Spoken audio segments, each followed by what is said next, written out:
Former Supreme Allied Commander, retired four-star General Philip Breedlove joins us now. Are we speaking the language the Russians understand, sir? Well, first, thanks for having me on. Yeah, no, thank you. And I think what we have always known about Mr. Putin is he is going to push and push until he runs into steel. And now what we're seeing is that he is pushing this nuclear agenda because it has worked in the past to deter nations and to deter us. And what is happening now, though, is he's getting some pretty firm language out of the West and some pretty firm language out of the United States that we're in this to win it. And we're in this for the long haul with Ukraine. And I believe that's causing him great angst. I'm glad you brought up this time frame because to a student of military history as you are and with the expertise you have, it's very different for us in the general public. Desert Storm, 43 days. The ground war was 100 hours. Panama, 14 days. It was really over in a couple. Battle of Baghdad, 7 days. A couple of weeks for the invasion of Iraq. Now you think about Ukraine, we're on day 68. Some would argue this war hasn't even ended since 2014 when I was in the Donbass with the Russian troops. Did the American public realize how long this could go on for?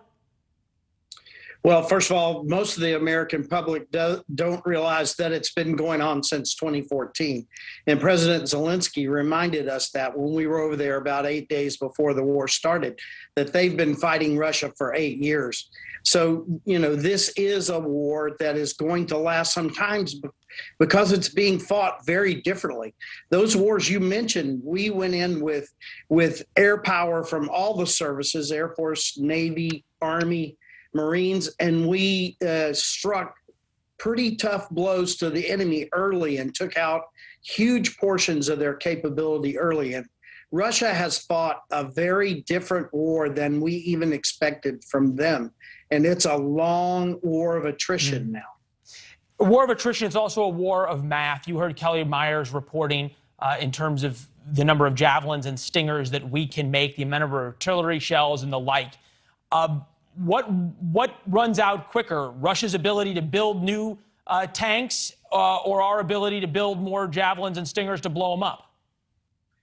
Well, I think I would use a different metric for Russia. Right now, it really looks like they've got more equipment than they have qualified soldiers to man it. We see them bringing to the battlefield all manner of soldiers that aren't trained and from other nations trying to get their manpower up. So it may be a race against their ability to man their equipment as opposed to their equipment. But you bring up a magnificent point, Leland, and that is we have made some assumptions over the years, and we now have a much more limited capability to rebuild that which we use. And I think this is something that our nation needs to look at hard in the future. I'm thinking about your time as Supreme Allied Commander, and I know that you had a view of the Russians the way few do. Have you heard anything from the White House or from Lloyd Austin, the defense secretary, or other generals that speaks in a language which the Russians would understand that the use of nuclear weapons is not permitted? And if so, what have they said that has given you heart and solace and comfort? Well, actually, that language came out right after the last gathering of the senior leaders, the summit. And as they came out, you heard the Secretary General, you heard a German, and you heard our president all using very similar words, which were, if you use these weapons of mass destructions, this will be a new phase of the war. And we will be using more considerate means. And so we began, I think, trying to deter Mr. Putin with our words in saying, if you go to this level, we're ready and we will respond at the same level. I don't think that means nukes, but it would mean a crippling return fire, I believe. I only got about 30 seconds. What do you make of the fact that, at least by recent reports, the typical back channels, defense secretary to defense secretary, chairman to chairman, have still not been working? They're not picking up the phone? Well, I really believe this starts at the top in Russia, and Mr. Putin is irrationally driving this fight. And what about the famous the red phone, the hotline?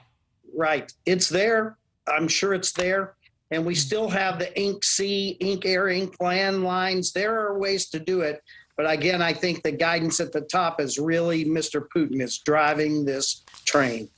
And the more we hear and learn about Vladimir Putin and his condition, at least the more scary it seems to get. General, good to see you. Thank you as always. Thank you. Yeah, good to see you. Yeah.